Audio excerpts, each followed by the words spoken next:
Ini dia. Ya Allah, betul ya. Itu profil dari Hadratus Syekh.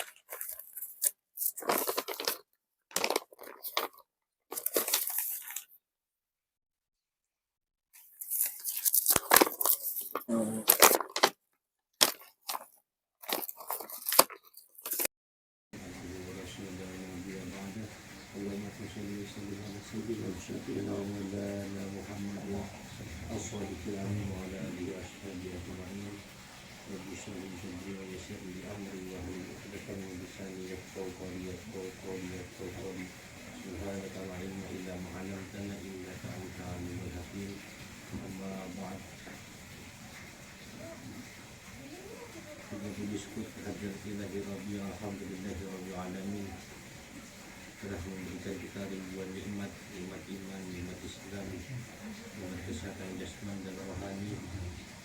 Juga telah memberikan kita nikmat perkumpulan pada malam Jumat kali ini, bagaimana biasanya juga malam Jumatan. Salawat beribu salam tak lupa kita haturkan kepada baginda alam Nabi besar Muhammad SAW beserta para. Sebagaimana yang kita ketahui bahwasanya hadis itu aqwal wa af'al, perkataan dan perbuatan Nabi besar Muhammad Sallallahu Alaihi Wasallam. Kita selaku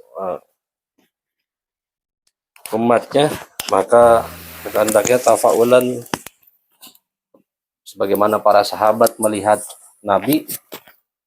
Jika kita belum diajarkan sesuatu hal tersebut oleh guru kita, maka kita lihat ibadah guru kitanya sebagaimana. Kayak hadis Nabi Sallu kama, bahwasanya Rasulullah SAW bersabda, Sallu kama ra'aitumuni usolli, salatlah kalian, salatlah engkau sebagaimana aku salat, sebagaimana kalian melihat aku salat. Kan kalau secara logis kita nggak bisa ngelihat Nabi besar Muhammad SAW salat itu bagaimana.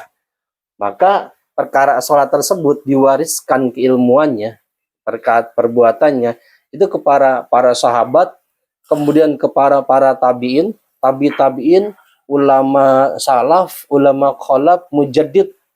Ya kita ini nih, para mukallaf. Maka mukallaf itu wajib mengikuti para imam. Maka kaidahnya itu wajibu likulli mukallafin tibaan au tabi'un lil mujtahid al mudawwamah. Maka wajib bagi para mukallaf itu mengikuti para imam-imam terdahulu. Nggak bisa kita menafsirkan sholatnya Nabi, atau kita menyangka-nyangka sholatnya Nabi itu hanya seperti itu, mentafsirkan sendiri. Saya pernah ketemu saudara saya sendiri, sepupu saya sendiri, dia pernah ketika ngobrol sama saya tuh sholat nggak perlu pakai gerakan, kata dia. Nggak perlu pakai gerakan. Kenapa? Karena sholat itu jelas-jelas saya nyembah Allah. Ya saya secara sehari-hari aja saya nyembah Allah. Maka ini kalau nggak ngaji dan cuma main logika gitu, ini susah dan bisa dibilang sesat gitu. Kenapa? Karena hadis yang dipahaminya itu nggak sempurna. Emang secara lugat yang namanya sholat itu ad-du'a. Mahiyya sholah, as-sholah lugatan ad-du'a. Sholat itu secara lugat, secara bahasa itu doa. Jadi kalau kita sebenarnya udah doa, gitu, doa begini, itu dianggap sholat. Tapi kan secara istilahi, kalau kita belajar lagi yang namanya fikih, mahiyya sholah, as-sholatu hiya muftatahatun bitakbir wa muhtatamatun bitaslim. Dibukanya sholat itu adalah dengan mengucapkan takbir dan diakhiri dengan salam. Maka pemahaman-pemahaman seperti itu harus diluruskan. Makanya kadang yang seperti itu yang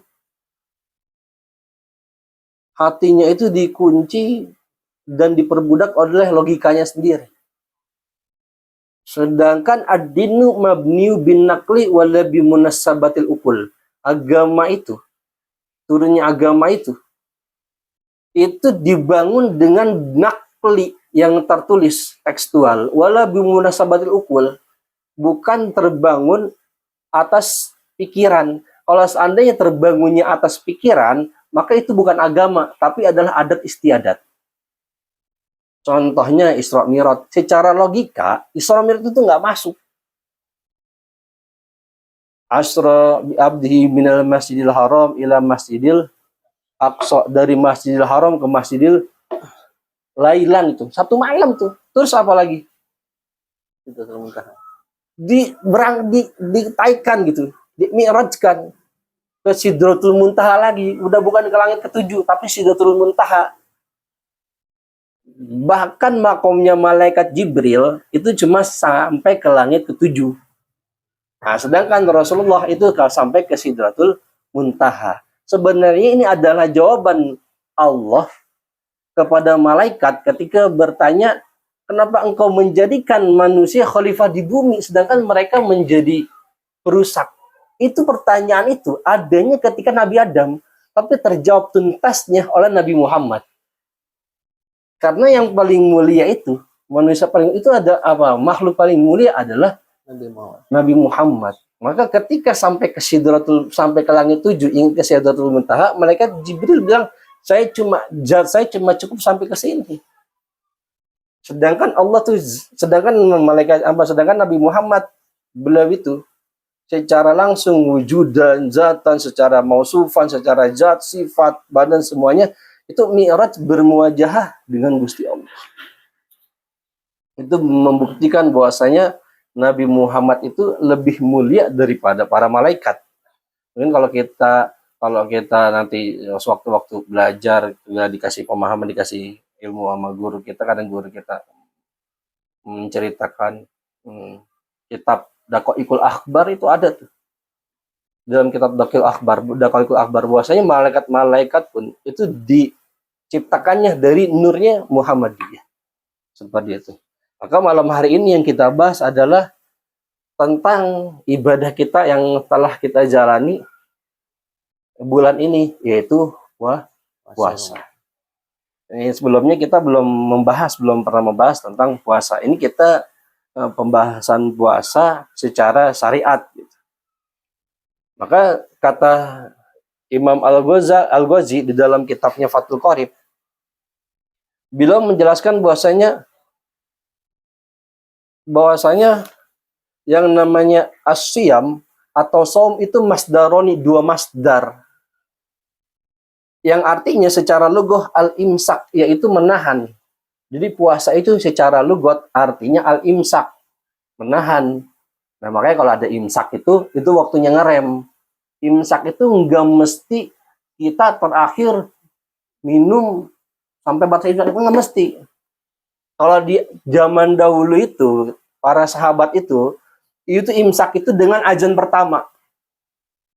Ya, kalau kita pernah ngedengar hadis, pernah ngedengar ada yang bilang, kiai, kalau masih azan masih boleh minum. Itu bukan azan yang sekarang. Kalau azan yang sekarang udah salah konteks. Kan sekarang masih baru udah azannya nanti sampai as-shalatu khairun minan naum. Saya dari kecil tuh dikasih pemahaman itu. Padahal enggak, zaman dulu itu azan itu 2 kali. Sebagai azan peringatan, imsak namanya. Azan pertama masih boleh minum. Azan kedua udah nggak boleh. Kita ini adanya imsak. Gitu. Maka secara lughah, secara bahasa yang namanya puasa itu adalah menahan. Menahan dari apa? Maka secara syar'an yang namanya al-imsak itu imsakun an maftori bainatan makhsusatan jam'in nahar qabil li shaumi minal muslimi akilin tahirin min haidi wan nifas. Bahwasanya yang namanya imsak itu menahan dari perkara yang membatalkan puasa secara khusus di sepanjang siang hari. Minal muslimin, dari seorang muslim, akilin yang berakal, tahirin yang suci, min haidi wan nifas, dari haid dan nifas. Maka puasa itu jelas sesuai dengan waktunya.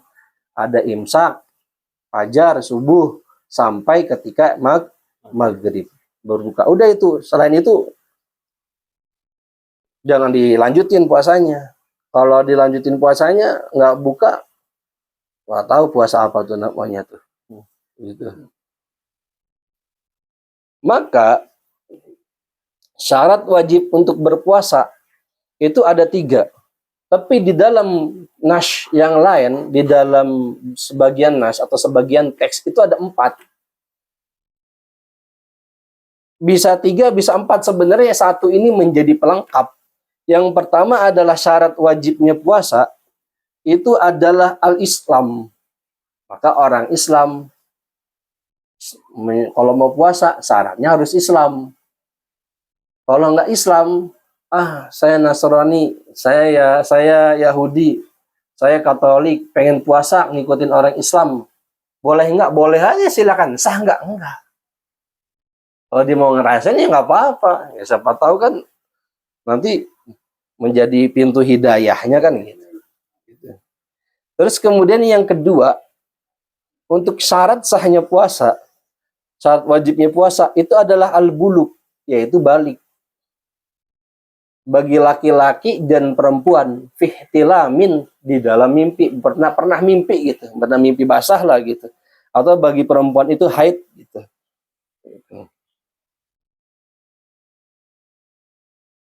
Terus apa? Yang ketiga adalah al-aqlu, dia berakal, bisa menentukan mana yang bisa dimakan, mana yang tidak bisa dimakan. Mana yang namanya coklat, mana yang namanya tai ucing. Kalau dia tai ucing dianggap coklat, maka dia nggak berakal, puasanya maka tidak sah. Itu yang dibilang dengan junun. Itu berarti gila tuh, nggak berakal tuh. Kalau orang berakal tuh, kalau orang nggak berakal, hilang akal, maka puasanya batal. Gitu. Maka penambahan satu teks yang lain adalah wal qudratu ala saumi, mampu untuk berpuasa. Mampu untuk berpuasa ini siapa? Yaitu kita semuanya bagi para mukallaf yang mampu untuk berpuasa. Kalau dia nggak mampu untuk berpuasa seperti sakit, au ala safarin, atau dalam perjalanan, maka itu nggak wajib berpuasa, tapi dikodok. Bukan berarti ketika dia nggak, saya dalam perjalanan nih, saya hari besok mau berangkat kemana, mau ke Medan, terus boleh nggak puasa, silakan saja karena musafir, gitu. Karena musafir silakan saja, yaudah silakan aja. Bukan berarti ketika dia selesai Ramadan ini, terus dia udah merasa nggak ada utang, salah. Maka diganti dalam hari yang lain. Dia sakit, kalau sakitnya benar-benar sehingga tidak membuat dia mampu untuk berpuasa, maka diperbolehkan untuk tidak berpuasa. Maka adanya utang. Puasa di hari lain selain hari tasyrik. Maka untuk syarat sahnya puasa tadi itu kita ada 4. Pertama Islam, yang kedua balik, yang ketiga berakal, yang keempat itu wal qudratu ala saum, mampu untuk berpuasa. Nah, kalau 4 yang ini nih, kalau yang keempat ini kita mampu semua, maka kita wajib berpuasa. Gitu. Jelas-jelas kok kutiba alaikumusiyam gitu. Majhul tuh, fil majhul. Dumma awaluhu wa kusira ma qabla akhir. Kutiba, maka diwajibkan ke atas kalian orang-orang yang beriman apa? Berpuasa. Kalau dia udah syahadat, maka dia harus berpuasa. Jangan maksud, gue baru Islam belum beriman, ya nggak bisa. Dia udah bersyahadat, dia udah mengakui bahwasanya Allah Tuhannya, Nabi Muhammad adalah nabinya, maka wajib berpuasa. Kemudian wa faraidus shaum arba'at asya.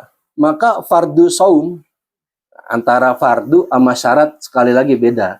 Syarat itu adalah untuk biasanya itu syarat itu sebelum seseorang itu melakukan, itu menjadi syarat. Contoh, pemain bola, syaratnya jadi pemain bola punya sepatu bola dong. Kalau nggak punya sepatu bola ya jangan jadi pemain bola misalnya gitu. Kostumnya harus sama. Kalau nggak sama ya bukan tim namanya. Harus bisa nendang dong. Kalau nggak bisa nendang ya bukan pemain bola namanya. Gitu. Maka itu syarat-syaratnya tuh. Peraturan-peraturan di dalamnya itu namanya adalah fardunya atau kewajibannya. Beda antara syarat sama kewajiban. Maka kewajibannya adalah yang pertama itu bagi orang yang berpuasa ahaduha, yaitu aniyah. Yang pertama adalah niat. Jadi kalau nggak puasa, kalau nggak niat ya nggak bisa puasa. Maka di sini keterangannya yang namanya niat itu biqalbi, ada yang di dalam hati. Fa inna kana saumu fardon ka ramadhani au nadron. Maka untuk niat yang bahwasanya ini ke fardu atau puasa nazar itu misalnya nih, kalau anak saya sembuh dari sakit saya nazar bahwasanya saya pengen puasa. Nazar tuh nazar yang sah. Nazar yang sah itu untuk beribadah. Beda sama nazar yang bukan buat beribadah. Kalau anak saya sembuh dari penyakitnya saya pengen dugem, nggak sah tuh nazarnya. Karena bukan buat syariat. Tapi kalau saya nazar, apa nazarnya? Kalau anak saya lulus dari menjadi polisi, saya pengen puasa 1 hari. Maka nazar tuh. Maka puasa nazar dan puasa wajib Ramadan itu dilakukan niatnya itu lailan di malam hari. Atau qabla fajri atau sebelum fajar, sebelum subuh. Beda sama puasa sunnah. Kalau puasa sunnah itu boleh sampai ketika sebelum waktu istiwa. Waktu istiwa itu sebelum zuhur. Dalilnya dari Nabi besar Muhammad SAW, bahwasanya Nabi besar Muhammad SAW itu setelah sholat subuh, beliau itu selalu menetap di masjid zikir sampai waktu duha. Setelah sholat duha, beliau pulang. Nanya kepada Sayyidah Aisyah, apakah ada yang bisa saya makan? Kata Sayyidah Aisyah, tidak ada yang bisa kita makan. Fa'asub, maka saya berpuasa. Itu niatnya. Kalau niat sholat, kalau niat puasa, sunnah. Sunnah itu sampai sebelum istiwa. Di waktu duha. Beda sama puasa wajib. Kalau puasa wajib atau puasa nazar, itu dilakukannya di malam hari. Kalau kita mazhab Imam Syafi'i, niat puasanya itu lailan-lailan, 1 malam 1 malam. Maka setiap malam kita harus niat. Nawaitu shoma godin an adai fardhi syari ramadhani hadhi sanati fardlillahi ta'ala. Ada yang bilang Ramadona, nggak apa-apa. Karena itu isim ghair musorib. Ada yang bilang Ramadhani, kalau kita masih belum paham, yaudah ikutin aja lah. Tergantung imam tarawihnya nanti gimana. Kalau nggak bisa pakai bahasa Arab, ya pakai bahasa Indonesia. Saya niat puasa esok hari di bulan Ramadan, fardu kewajiban karena engkau ya Allah Ta'ala gitu. Udah nggak apa-apa, itu sah. Gitu. Tapi kalau kita mau enaknya, boleh juga. Kalau kata salah satu guru saya, beliau tuh alumni Ploso tuh, beliau pernah menyampaikan juga tuh, selalu bilang kalau sebelum sholat tarawih di malam pertama, suruh ngikutin beliau. Niatnya nawaitu shoma godin an adai fardhi syari kulliha hadisanati fardlillahi ta'ala. Saya niat puasa 1 bulan Ramadan ini karena Allah Ta'ala. Itu tapi akhirnya diikutin tabi'an li Imam Maliki, mengikuti Imam Malik. Itu boleh-boleh saja, tapi ada keterangannya tabi'un li Imam Malik, mengikuti Imam Malik. Maka kalau seandainya dia, karena niat itu tuh mencari antisipasi, ditakutkan salah satu malam kita nggak niat karena keasikan, apalagi mohon maaf gitu ya, kalau kayak kita nih banyak kesibukan sampai kita nggak sholat taraweh gitu kan. Kadang kan kita sholat niat taraweh kan cuma di masjid doang bareng-bareng sama imam ya. Bila taraweh nih Om Sarai, kalau Om Sarai nggak bareng-bareng Bismillahirrahmanirrahim nawaitu shoma godin an adai, kita pasti lupa dah. Ya, terus saya bablas. Maka itu syaratnya nggak, maka itu puasanya itu nggak sah. Maka untuk mencegah itu, Imam Malik berpendapat sah untuk niat 1 bulan full. Tapi untuk Imam Syafi'i, beliau menganjurkan soal untuk niat puasa itu lailan, 1 malam 1 malam. Gitu. harus disebutin puasa Ramadannya, jangan, kalau wajib itu harus disebutin, sama kayak kita sholat fardu yang kemarin kita sebelumnya udah belajar, kita harus sebutin tuh, usolli fardhu zuhri arba'a rakaatin mustaqbila kiblati, ada ala zuhrinya harus disebutin karena itu ain kewajiban fardu. Ramadan juga harus disebutin, jangan niatnya jangan begini, saya niat puasa besok karena Allah Ta'ala, enggak, karena ini puasa wajib, maka harus disebutin. Saya niat besok puasa Ramadan karena engkau ya Allah Ta'ala, lillahi ta'ala. Gitu. Disebutin, karena ini puasa wajib. Atau puasa nazar itu harus disebutin. Gitu. Kalau puasa biasa ya, tinggal saya niat sunnah. Puasa, nggak sah-sah saja kalau puasa sunnah. Apalagi puasa sunnah mutlak gitu. Itu yang pertama. Bahwasanya farduan puasa yang pertama adalah an-niyah, yaitu niat gitu. Wasani, dan adapun yang kedua yaitu al-imsaku anil akli wasyurbi, menahan diri dari makanan dan minuman. Ya jelas karena kita puasa. Jangan sampai kita makan. Tapi kalau wa in kana nasian, kalau dia ini lupa, bigoiri amdin, tanpa sengaja, udah satu bakul makan, terus baru ingat, maka dilanjutkan berpuasanya. Beda sama puasa sunnah sebenarnya. Kalau puasa sunnah, kalau makan, lupa, dianjurkannya untuk membatalkan. Karena ini perkara sunnah. Tapi kalau perkara puasa Ramadan, jangan udah, nanggung belum minum, minum dulu yang nggak bisa. Gitu. Doyan itu namanya kebablasan gitu kan gitu. Jadi namanya menahan makan, minum gitu. Kalau dia lupa, nggak apa-apa, silakan bangun tidur. Biasa misalnya bangun tidur biasa minum air hangat kan. Habis sholat subuh tidur, bangun jam 9:30 misalnya gitu. Langsung aja kayak dispenser begini karena ada keseringan gitu kan. Atau pas lagi nenggak puasa, langsung ditutup itu udah langsung. Jangan puasa, nanggung serp, nggak bisa itu. Itu udah nggak lupa lagi namanya, itu udah disengaja gitu. Wasalis gitu.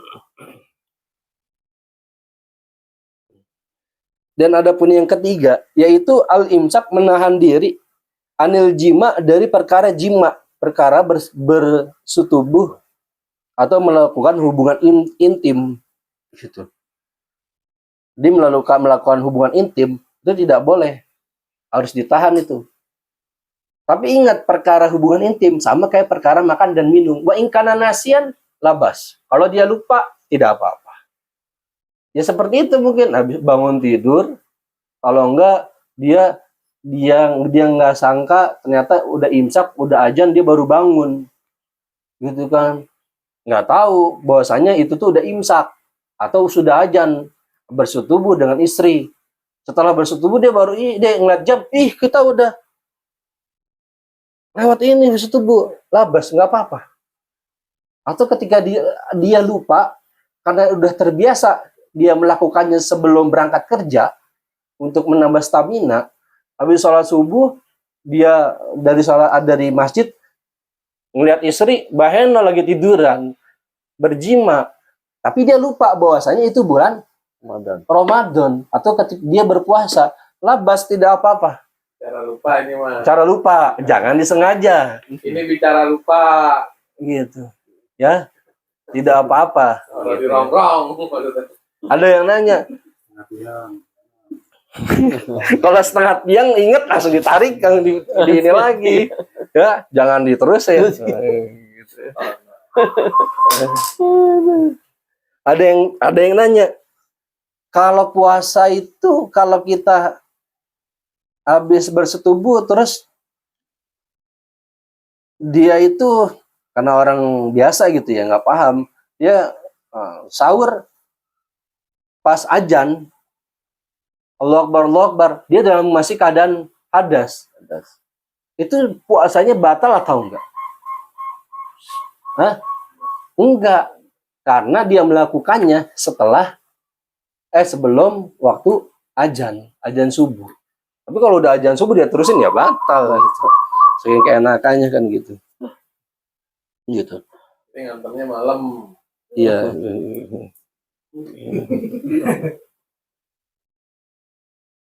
Jadi itu ya.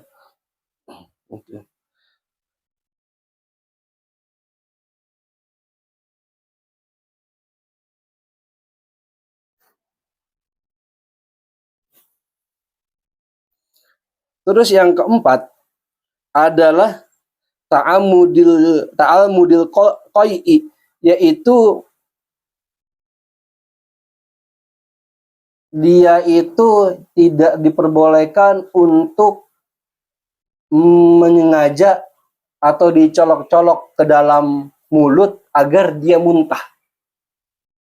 Kalau muntahnya secara tidak sengaja atau karena memang sakit karena dia tidak faktor dicolok-colok, ya, itu masih terus lanjut berpuasa. Tapi kalau seandainya muntahnya ini disebabkan karena dicolok-colok, ya, maka itu dilarang. Maka sudah membatalkan perkara puasa. Itu yang keempat gitu. Jadi yang pertama syaratnya bukan syarat, wujubul arka atau rukunnya puasa itu yang pertama adalah niat. Niatnya di dalam hati. Bisa diucapin juga karena kan an-niyatu mahaluha qalbu wa yatalafadhu bi lisan sunnah. Niat itu adanya di dalam hati. Wa talafadhu biha diucapkan secara lisan itu hukumnya sunnah. Kenapa? Karena lisan itu bisa menjadi penggerak hati. Makanya perkara-perkara di dalam sholat itu yang hukum akwal, hukum perkataan, ucapannya itu wajib seperti tasyahud akhir atau surat Al-Fatihah itu harus syarat sahnya itu harus terdengar seluruhnya ke kuping. Kenapa? Agar menjadi bacaan itu benar-benar mengkip kita dari pikiran-pikiran yang lain. Kalau kita baca Al-Fatihah dalam hati, sembor tuh kadang-kadang tuh. Tapi kalau kita diucapkan tuh Bismillahirrahmanirrahim, alhamdulillah, itu lebih fokus kita. Nah, seperti niat tuh. Mahaluha qalbu, emang niat itu tempatnya itu di dalam hati. Wa talafadzu biha, tapi dilafatkan biha dengan lisan itu sunnah, hukumnya sunnah. Tidak apa-apa, enggak apa-apa. Ya. Allahumma shalli ala sayyidina Muhammad. Keram. Ya, sunnah gitu. Terus yang kedua adalah menahan dari makan dan minum. Yang ketiga adalah menahan dari jima. Yang keempat agar tidak muntahkan secara sengaja gitu. Itu yang keempat. Nih yang kemudian pembahasan yang berikutnya adalah walladzi yafturu bihi shaim, dan perkara yang membatalkan orang yang berpuasa itu asyaratu asya, ada 10 perkara yang membatalkan puasa. Itu ada 10 itu. Ahaduha, yang pertama ada wasaniyah, dan yang kedua. Yang pertama dan yang kedua adalah ma wasala amdan ilal jauf, sesuatu yang masuk atau yang sampai ke dalam perut secara sengaja. Makan, minum secara sengaja, itu membatalkan tuh. Yang keduanya itu adalah masuknya sesuatu ke dalam kepala kita. Karena mungkin kepala kita ini ada bekas luka, terus kita sengaja masukin, itu sudah membatalkan yang namanya puasa. Seperti mengkorek-korek kuping berlebihan sampai membuat si isi telinga itu keluar, ya, cairannya itu keluar, itu sudah membatalkan puasa. Jadi baik di dalam perut maupun di kepala, kalau kita melakukan secara sengaja, Itu yang pertama, dan yang kedua itu adalah membatalkan puasa. Itu. Kemudian yang ketiga adalah al-haqnah fi ahadisabilaini, menyuntik dari salah satu dua lubang depan dan belakang. Kalau dia sakit mungkin, atau mungkin kalau jima jelas ya, di sini nanti ada pembahasannya. Jelas karena di sini keterangannya al-haqnah itu artinya menyuntik dari lubang depan maupun lubang belakang. Ketika dia sakit, dia disuntik, atau mungkin dia punya wasir, dia harus menyuntikkan, ada tuh ya obat apa tuh yang dicolok itu, maka itu udah membatalkan puasa. Di sini keterangannya dari dua lubang ya, lubang depan dan lubang belakang itu. Kemudian warobi, dan yang ketiga ini nih yang tadi tuh al-qayu amdan, memuntahkan secara sengaja, itu sudah membatalkan puasa. Itu tuh tadi yang keempat itu tuh. Yang kelimanya al-wat'u amdan fil farji, yaitu bersetubuh secara sengaja di dalam kemaluan. Gitu. Tapi yang telah diterangin tadi, fala yafturu shaim bil jima nasyan kama sabak. Maka tidak batal bagi orang yang berpuasa bil jima, disebabkan karena jima, nasyan kalau dia lupa. Jima lupa ya nggak batal. Tapi kalau dia secara amdan, secara sengaja berjima, bersetubuh, itu sudah yang namanya membatalkan puasa.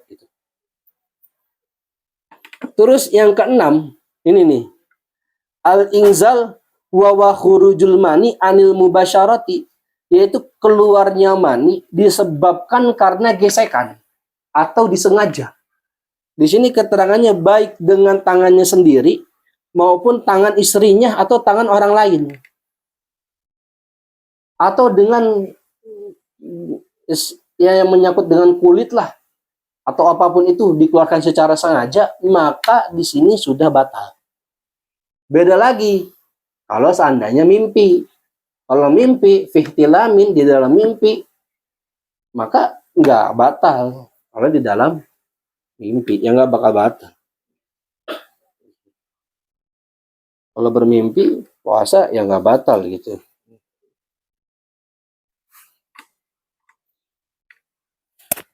Kemudian wasabi, dan adapun yang ke 7 ila akhiril asyarah, sampai terakhir ke 10, yaitu al-haid, orang yang haid itu puasanya batal. Terus wan nifas, orang yang nifas puasanya batal. Wal junun, orang yang gila walaupun sesaat, al-ika, hilang akal pikiran, itu batal. Wal junun itu batal gitu. Wariddah, dan yang terakhir riddah. Apa riddah itu? Murtad dari Islam. Tahu-tahu pas siang dia tidak beriman dengan Allah, murtad dari Islam. Jam 12:30. Jam 1 ada lagi temannya yang menasihati, dia langsung beristighfar, syahadat. Apa dia ngelanjutin puasanya? Tidak ngelanjutin puasanya. Kenapa tidak melanjutin puasanya? Karena dia sudah murtad. Tapi dia masuk lagi ke Islam, bagaimana? Dikodok puasanya. Itu yang ke 7, 8, 9, 10. Haid, nifas, gila, sama murtad. Gitu. Terus kemudian orang-orang yang diperbolehkan untuk tidak berpuasa, yaitu yang tidak mampu untuk berpuasa seperti musafir. Itu nggak apa-apa nggak berpuasa. Orang yang sakit nggak apa-apa orang yang berpuasa. Ibu menyusui nggak apa-apa nggak berpuasa. Tapi dengan satu syarat terlebih dahulu nih. Ada 4. Yang pertama, dia tidak berpuasa karena takut akan anaknya. Itu maka cuma wajib mengkodok saja. Karena anaknya. Yang kedua, ditakutkan karena dirinya sendiri dan anaknya, itu wajib mengkodok saja. Tapi kalau yang ketiga nih, mohon maaf cuma ada 3. Yang ketiga ini, dia ditakutkan hanya untuk dirinya saja, bukan karena anaknya. Gak kuat karena menyusui, karena dianya yang sakit gitu. Bukan dia yang sakit, dianya yang ketakutan kalau menyusui atau dia lagi hamil, dianya tidak mau berpuasa karena untuk dirinya doang gitu. Maka itu wajib mengganti dan wajib membayar fidyah. Ya 1 hari 1 fidyah. 1 fidyah itu 1 mud. Hitung aja gitu. Ya 1/6-nya dari 1 liter lah. Gitu. Kalau dulu mainnya mud, takaran orang dewasa. Sekarang ya takaran tangan orang dewasa. Sekarang hitungannya sih ya 60% dari 100%-nya gitu. 1 hari itu segitu. Hitung aja berapa kali itu dia tidak berpuasa. Tapi apakah dia harus berpuasa lagi? Wajib berpuasa, kecuali orang yang sudah lansia, emang tidak mampu untuk berpuasa. Kalau dia tidak mampu untuk berpuasa, boleh dibayar dengan fidyah. Gitu. Nah, kalau ada orang yang berjima di tengah hari, disengaja tahu dia juga berpuasa, maka dia harus membayar fidyah, membayar hukum itu sebanyak 60 orang fakir miskin. Atau membebaskan 1 budak. Kalau budak sekarang nggak ada. Tapi yang paling pertama tuh membebaskan budak dulu. Kalau membebaskan budak nggak bisa, dia wajib yang namanya dia harus berpuasa 6 bulan. Kalau berpuasa 6 bulan nggak bisa, nggak mampu, mohon maaf 6 bulan lagi, 60 hari nggak mampu, maka dia harus membayar itu selama 1 hari itu dia membayar 60. Nafkahi orang-orang fakir miskin. Gitu. Makanya ditahan-tahan atau kan puasa untuk menjaga hawa nafsu gitu. Kan sejarahnya gitu. Nafsu kan yang susah dikendalikan sama bukan susah dikendalikan, nggak nurut sama Gusti Allah tuh nafsu. Gitu. Dipasukin ke neraka nggak mempan, dipencet nggak mempan, pas nggak dikasih makan baru dia nyerah. Nafsu itu. Gitu. Jadi kalau yang tadi itu, yang orang-orang yang tidak mampu itu musafir, nggak mampu, silakan untuk tidak berpuasa. Orang yang sakit silahkan diganti. Orang yang ibu menyusui atau lagi hamil silahkan. Tapi ingat, selama masih ada keterkaitannya ditakutkan kepada bayi. Tapi kalau ditakutkan kepada dirinya sendiri saja, kepada dirinya sendiri gitu, bukan karena bayi, maka itu harus yang namanya berpuasa di hari berikutnya dan juga membayar fidyah.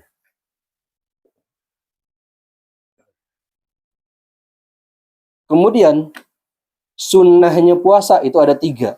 Yang pertama adalah mendahulukan berbuka. Gitu. Kalau berbuka tuh, makanya kata Nabi itu lisoimin farhatun indal iftar, farhatun indal liqa'i rabbih. Bagi orang yang berpuasa itu memiliki 2 kenikmatan yang tidak dimiliki oleh orang yang tidak berpuasa. Yang pertama adalah kenikmatan ketika dia berbuka. Yang kedua adalah kenikmatan ketika dia berjumpa dengan Gusti Allah. Ada kenikmatan yang hakiki, itu adalah berjumpa dengan Gusti Allah, bukannya surga. Kenikmatan yang hakiki itu, tapi berjumpa dengan Gusti Allah. Nikmatil azimah. Nikmat yang paling agung itu berjumpa dengan Gusti Allah. Nah, kalau kita masih kadarnya masih takut ke neraka, gitu, belum kadar ridho gitu, Ya, di grup dibahas tentang ridho ya, kita kadarnya masih susah, masih robana atina fid dunya hasanah gitu. Gitu kan tingkatannya gitu, robana atina fid dunya hasanah wa fil akhirati hasanah wa qina adzabannar wa adkhilna jannata mal abror. Kita tingkatannya baru robana atina fid dunya hasanah, masih mikirin dunia. Ya kalau kita mikirin akhirat, wa fil akhirati hasanah, maka kita beribadah sungguh-sungguh. Karena kan kita beribadah, kita cuma kewajiban saja. Gitu. Udah begitu berdoa kita, wa qina adzabannar, dan jauhkan kita dari azab api neraka. Udah begitu minta lagi wadkhilna jannata mal abrur. Minta masuk ke surga. Bayangin tuh kita. Iya enggak? Padahal kita levelan kita nih masih Robbana atina fid dunya hasanah. Takut miskin di dunia, itu kita belum levelan Robbana atina fid dunya hasanah. Takut miskin gitu. Besok bingung mau makan apa gitu. Itu kita udah bukan belum levelan masih levelan Robbana atina fid dunya hasanah. Kalau besok nih pagi nih takut besok ada pelanggan nggak ya? Wah, ada mikir sekarang. Itu kayak seakan-akan tuh Gusti Allah tuh menyampingkan kita. Atau kita sendiri yang memang melupakan adanya Gusti Allah. Gitu. Nah, kita levelannya ya masih Robbana atina fid dunya hasanah gitu.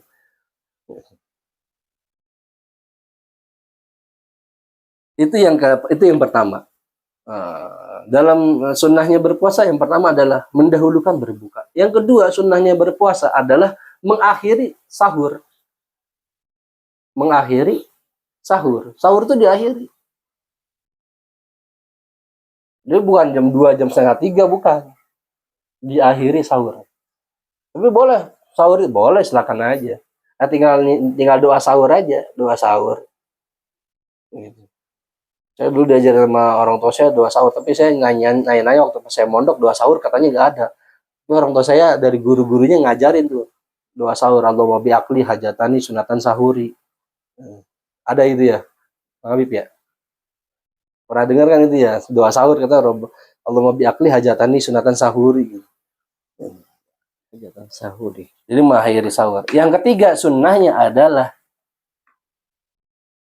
sedikit berbicara, atau kita artinya itu menjauhkan omongan-omongan, pembicaraan-pembicaraan yang hukumnya itu makruh bahkan sampai ke haram. Itu sunnahnya ketika berpuasa. Kalau siwak gimana siwak? Siwak itu bukannya disunahkan ya, masih boleh digunakan siwak dan sikat gigi itu, tapi kata para alim ulama untuk dilihat waktunya. Jangan sampai setelah zuhur ke sana dia baru sikat gigi gitu. Nah, kalau sebelum zuhur masih nggak apa-apa. Nah, sebenarnya kan orang yang berpuasa itu kan dilihat katanya ya kiai ya, katanya dilihat dari baunya gitu. Makin bau makin surga juga katanya baunya gitu kan. Iya kan, makin bau makin surga juga baunya gitu kan. Sahurnya makan jengkol, makan pete lagi mamer-mamerin gitu kan. Makin bau nih. Malaikat temen yang begini nih katanya, makin bau nih gitu kan. Gitu. Makin demen ini.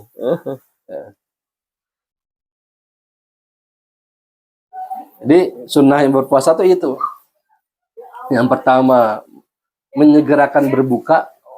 Kalau di perjalanan nggak ada air, nggak ada apa, ya pakai air aja dulu. Kalau nggak ada air, kalau kita mau menyegerakan buka terlebih dahulu, isap jempol, isap ini. Tapi dia buka gitu. Kalau buka tuh ini dulu ya, Bismillah dulu, Bismillahirrahmanirrahim. Baru doa, jangan doa dulu. Allahumma lakasuntu wa bikamantu wa la rizqi aftartu bi rahmatika ya rahmanir rahim. Baru buka, jangan tuh. Apalagi muazin tuh. Muazin tuh yang orang-orang azan tuh, kalau ada yang DKM di sini nih, muazin. Itu sebelum azan itu harus buka dulu. Jangan belum azan. Saya azan dulu baru buka, enggak. Dia buka dulu baru azan. Ingat, azan itu cuma menjadi tanda, bukan waktu menentukannya berbuka. Kalau nggak ada azan di daerah pelosok, kapan dia berbukanya? Tapi enggak, waktu menentukan tandanya itu azan. Gitu. Kalau kita kan Indonesia itu dari dulu itu sudah ditentukan waktunya sama ahli falak Indonesia. Ahli falak Indonesia itu dari dulu itu yang menentukan itu waktu-waktu sholat itu namanya Habib Usman bin Yahya, Mufti Betawi. Beliau tuh yang menentukan sholat tuh sampai sekarang tuh waktu-waktunya itu jam sekian itu patokannya itu dulu beliau ahli falak tuh Habib Usman bin Yahya. Gitu. Ya alhamdulillah Mungkin itu saja. Sampai sini ada yang mau ditanyakan?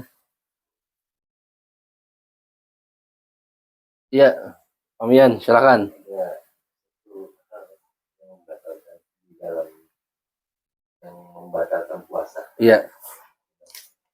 Andai kata kita lagi batuk, ya mohon maaf batuk itu juga berdarah. Ya mungkin dalam wacana kita batuk keluar darah. Belum lagi itu nggak sengaja kayak wacana kita ya. Kalau pemikiran kita, kalau nggak sengaja kan nggak batal puasanya, gitu kan? Tapi itu termasuknya apa ya? Gitu. Apa dia membatalkan atau tidak? Enggak apa-apa.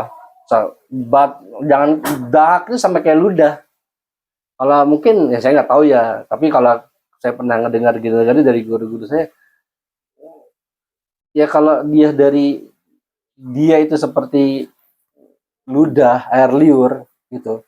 Jangan muntah terus ditelan lagi, jangan. Maksudnya ya itu udah muntah itu kan sebenarnya kan itu udah dibilang najis lah gitu kan. Terus kalau misalnya sekedar dahak, dia karena faktor X mungkin di kereta gitu, mau ngeludah dia nggak bisa di KRL gitu kan, kayak pagi-pagi KRL terus dia batuk nggak mau buang bingung, dia simpan tapi lama kelamaan ketelan gitu, itu nggak apa-apa asalkan memang bukan muntah. Kalau muntah ya jangan ditelan lagi gitu.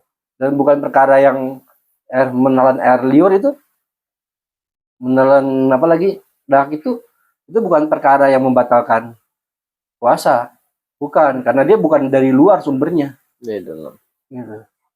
Nah, kalau rokok kan hukumnya sama kayak perkara ini, bukannya hukumnya ya, ainnya, zatnya itu sama kayak knalpot. Rokok itu kan ainnya, wujudnya itu sama kayak knalpot motor kan. Kenapa terus rokok bisa batal? Rokok itu membatalkan puasa. Sepakat para alim ulama bahwasanya yang namanya rokok itu membatalkan puasa. Nah, kenapa bisa? Padahal sama kayak seperti knalpot motor atau asap gitu. Kenapa bisa membatalkan puasa?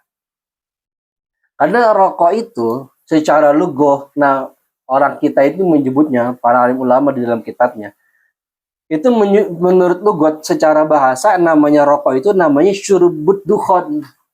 Kalau udah kata syurb itu artinya meminum, walaupun menghisap itu diartikan dengan syurb juga, meminum. Tapi bagi yang merokok secara amdin, secara sengaja merokok, itu sudah membatalkan puasa. Tapi kalau seandainya dia yang bukan perokok, tapi di sisi orang perokok, tak sengaja dia menghirup asap rokok, itu tidak batal. Sama seperti knalpot. Apalagi knalpot Satria, knalpot Ereking, harumnya bukan main kan itu. Wah. Tapi kalau udah knalpot Ereking dia nikmatin, maka sama saja batal juga karena dia nikmatin gitu kan. Rokok itu sama serokok vape itu batal. Saya bukan rokok, vape sama aja, sama-sama syurbud dukhon secara lugot. Kalau udah syurb artinya syaraba yasurbu, syurban berarti secara lugot artinya adalah meminum atau menghisap gitu. Kalau udara ya nggak batal. Masa kalau kita udara batal ya kita nggak bisa berpuasa gitu. Nah, bot ya nggak batal. Tapi kalau kayak air Eking terus dinikmati, air Eking mana paling harum, knalpot saya paling demen kan ada air Eking di depan saya tuh. Ya bikin ya, maksudnya ya harum banget, satu-satunya knalpot yang harum kan air Eking doang nih. Mang Uping juga. Harum. Iya, demen kita kadang. Terus kita ya sama aja kayak kita ngepel, maka sudah batal. Tapi kalau biamdin batal, secara sengaja batal. Bigari amdin tanpa tidak sengaja maka tidak batal. Samping kita ngerokok, kita nggak ngerokok, gitu. Terus terisap dengan kita, terisap loh. Beda dengan menghisap. Kalau menghisap batal, terisap karena tidak sengaja, maka tidak batal. Gitu. Nah, kalau ada yang nanya lagi itu jadi pembahasan khusus, kenapa merokok bisa batal? Karena secara lugat, rokok itu syirk. Itu sama ketika kita sholat kita ngerokok ya batal. Tapi kalau kita sholat masjidnya terbuka, ada asap segala macam, apakah itu membatalkan sholat kita? Ya tidak. Itu pengertian dari rokok dan sejenisnya, tembakau, mau vape, mau lintingan, mau apa gitu. Gitu. Ada lagi yang ingin bertanya?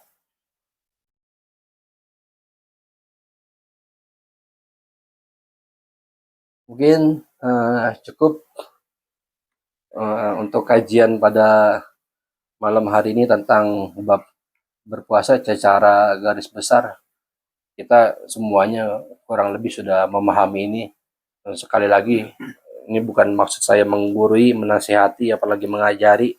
Ini mudzakarah aja, ini mutola'ah, mengulang pelajaran-pelajaran yang sebelumnya kita pernah bahas di manapun kita mengaji. Ala hadiniyah wa la kulli salih wa hirat nabi Mustafa Muhammad SAW wa birkati mu'alifin al-kitab Syekh Muhammad al-Ghazi wa wal masyaykhina wa masyayikh wa man istadil ila malaikat Jibril radhiyallahu anhum lahumul Fatihah. Bismillahirrahmanirrahim. Ar-Rahmanir-Rahim. Iyyaka na'budu wa iyyaka nasta'in. Ihdinas siratal mustaqim. Shiratal ladzina an'amta 'alaihim ghairil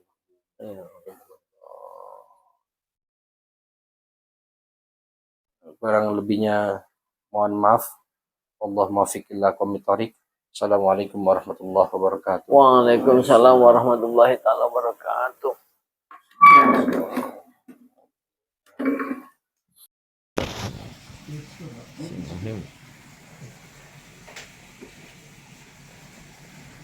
Berkah.